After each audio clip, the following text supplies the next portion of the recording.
आत्मा नमस्ते। Welcome to Ananda Wellness. आज हम बात करेंगे लाइफ में होने वाली चर्निंग एनालिसिस के बारे में। जब भी लाइफ में कोई सिचुएशन होती है तो हम उसे पहले ऑब्जर्व करते हैं। ऑब्जर्व करने के बाद उस सिचुएशन की जो ऑब्जर्वेशन है उसके ऊपर मंथन होता है।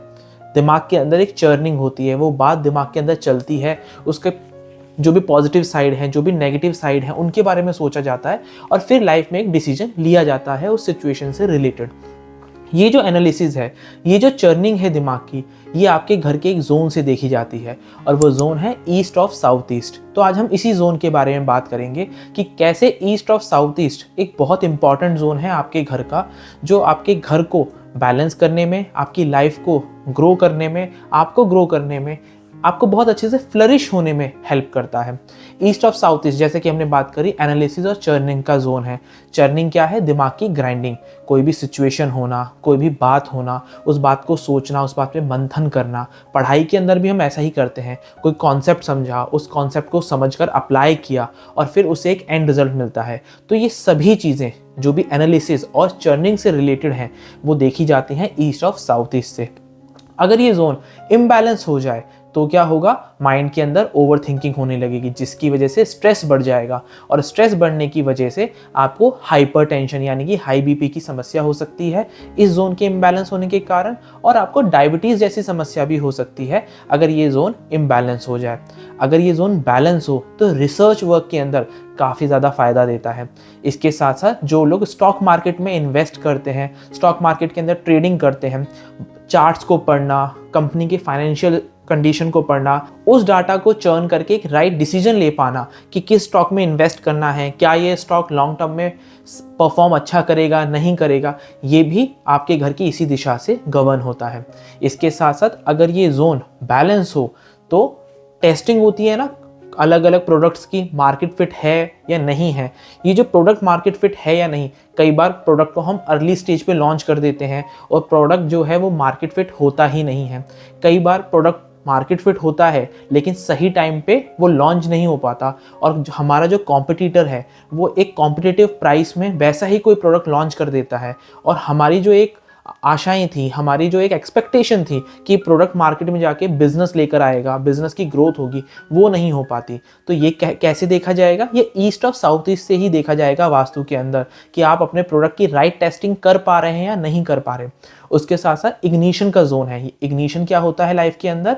जब भी आप कोई भी काम करने का सोचते हैं तो उसको जब आप स्टार्ट कर रहे होते हैं तो उसको इग्निशन की ज़रूरत होती है, इनिशियल स्टार्ट की ज़रूरत होती है। आप कोई काम अपने दिमाग में सोच तो लेते हैं, क्या आप उसको शुरू कर पाएंगे, नहीं कर पाएंगे? सही तरीके से, सही लोगों के साथ, सही रिसोर्सेज के साथ उसको स्टार्ट कर पाएंगे या नहीं कर पाएंगे? ये भी east of south east direction से ही देखने को मिलता है।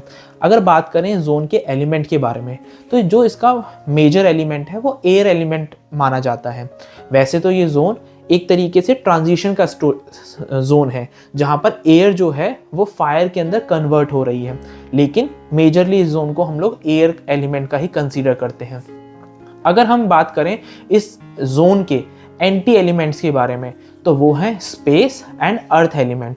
वो इसके एंटी एलिमेंट होते हैं और अगर इसकी स्ट्रेंथ बार चार्ट के अकॉर्डिंग कम या ज़्यादा हो तो इसको फायर और वाटर एलिमेंट भी डिस्टर्ब करता है, क्योंकि ये ट्रांजिशन का जोन है और यहाँ पे अगर एयर भी बढ़ जाए तो भी वो इस जोन को इम्बैलेंस करती है। बात करें अलग अलग यूटिलिटीज़ की, ऑब्जेक्ट्स की, इस जोन में होने से क्या कुछ प्रभाव होंगे। सबसे पहले बात करते हैं टॉयलेट के बारे में। अगर टॉयलेट यहाँ पर हो तो क्या होगा? टॉयलेट के लिए ये एक बहुत ही अच्छी दिशा मानी गई है। क्यों? क्योंकि यहाँ पर चर्निंग हो रही है। तो जब टॉयलेट यहाँ पे होगा, टॉयलेट सीट यहाँ पे होगी, तो जो भी आपके दिमाग की ओवर थिंकिंग है, ओवर चर्निंग है, ओवर एंजाइटी है, वो क्या होगी? फ्लश आउट होनी शुरू हो जाएगी। तो आपका ब्रेन जो है वो हल्का रहेगा, आप सही डायरेक्शन में सोच पाएंगे, सही तरीके से सोच पाएंगे। तो यहाँ पे टॉयलेट हो सकता है और उसका कोई भी ट्रीटमेंट करने की ज़रूरत नहीं है।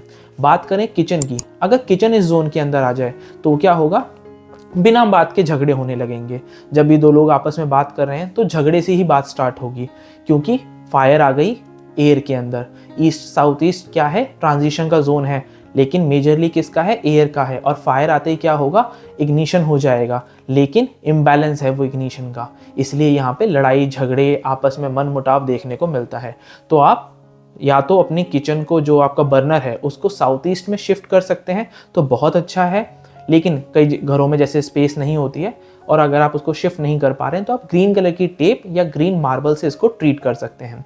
बात करें बेडरूम के बारे में कि अगर आपका बेडरूम यहाँ पे हो तो क्या होगा, अगर आपका bed east of south east में आ रहा है तो नींद अच्छे से नहीं आएगी, सोते समय भी दिमाग में एक चर्निंग चलती रहेगी, सोते समय भी बहुत ज़्यादा थॉट आएंगे दिमाग में और ओवर थिंकिंग होने लगेगी, जिसकी वजह से इंसोम्निया जैसी कंडीशन हो सकती है, स्ट्रेस बढ़ सकता है, एंजाइटी बढ़ेगी, जो कि लीड करेगी हाइपरटेंशन और डायबिटीज़ को। तो इस जोन को देखना बहुत ज़्यादा ज़रूरी है। अगर आपका bedroom east of south east में आ रहा है तो आप अपने बेड को या तो ईस्ट डायरेक्शन में शिफ्ट कर लीजिए या फिर अपने बेड को आप साउथ ईस्ट डायरेक्शन में शिफ्ट कर लीजिए, वो आपके लिए ज़्यादा बेहतर रहेगा। और अगर बात करें मंदिर की यहाँ पे कि अगर मंदिर यहाँ पे होगा तो क्या होगा, अगर पूजा रूम को बनाया जाए ईस्ट ऑफ साउथ ईस्ट के अंदर तो ये क्या करेगा, आपको रेस्टलेसनेस देगा, यानी कि आपको बहुत ज़्यादा आपकी बॉडी हील नहीं हो पाएगी, रिजुवनेट नहीं हो पाएगी, बॉडी के अंदर थकावट लगी रहेगी, लेथार्जी रहेगी, हमेशा दिमाग के अंदर कुछ ना कुछ थॉट चलते रहेंगे और ज़्यादातर टाइम ऐसे थॉट चलेंगे जो बेफिजूल हैं, जिनका लाइफ में कोई लेना देना नहीं है। छोटी सी बात को पकड़कर कई सालों तक एक इंसान बैठा रहता है क्योंकि हो सकता है उसके घर का east of south east imbalance हो। अगर ईस्ट और साउथ ईस्ट को बैलेंस करेंगे तो इस प्रॉब्लम से आप छुटकारा पा सकते हैं। तो मंदिर को यहाँ से शिफ्ट करना एकमात्र उपाय है। आप मंदिर को ईस्ट में, बेस्ट तो है कि आप नॉर्थ ईस्ट या फिर वेस्ट में शिफ्ट कर दें, अदरवाइज आप अपने मंदिर को ईस्ट में भी शिफ्ट कर सकते हैं, ये भी उसका आपको फ़ायदा देगा। तो आज हमने बात करी ईस्ट और साउथ ईस्ट में होने वाले मंदिर, टॉयलेट, किचन और बेडरूम के बारे में कि क्या कुछ इफेक्ट ये देता है। अगर ये जोन हम बैलेंस कर लें तो रिसर्च अगर आप करते हैं, आप जो भी पढ़ाई कर रहे हैं, अगर आप किसी फील्ड के बारे में और जानना चाहते हैं और पढ़ना चाहते हैं और अच्छे से समझना चाहते हैं तो इस जोन को बैलेंस करके ये आपको बहुत अच्छा हेल्प करता है। जो लोग पीएचडी कर रहे हैं किसी भी सब्जेक्ट के अंदर, उन लोगों के लिए खास तौर पे, और जो लोग ट्रेडर्स हैं, जो स्टॉक मार्केट में ट्रेड कर रहे हैं या जहाँ पे बहुत ज़्यादा एनालिसिस, जहाँ पे बहुत ज़्यादा चर्निंग होती है दिमाग की, ऐसे लोगों के जो भी काम है वो इस जोन को बैलेंस रखें। उसके लिए आप एक छोटी सी रेमेडी कर सकते हैं, वो है यशोदा मैया जो कृष्ण के साथ माखन मथ रही हैं, ऐसी कोई फोटो आप इस जोन में A4 साइज पेपर पे प्रिंट लेके लगा सकते हैं।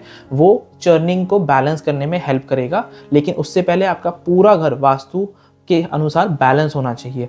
या फिर आप कामधेनु गाय की फोटो भी यहाँ लगा सकते हैं क्योंकि समुद्र मंथन की चर्निंग में ही वो गाय उत्पन्न हुई थी, तो आप उनकी फोटोग्राफ भी यहाँ पे लगा सकते हैं। ये दोनों रेमेडी यहाँ पे प्लेस करने से आप ईस्ट ऑफ साउथ ईस्ट को बैलेंस कर सकते हैं और अपनी चर्निंग को कम कर सकते हैं। तो आई होप ये वास्तु रिलेटेड वीडियो आपके लिए हेल्पफुल रहेगी और आपको ये इन्फॉर्मेशन काफ़ी ज़्यादा पसंद आएगी। मिलते हैं वास्तु से रिलेटेड एक और वीडियो में। Till then be happy, be healthy. आत्मा नमस्ते।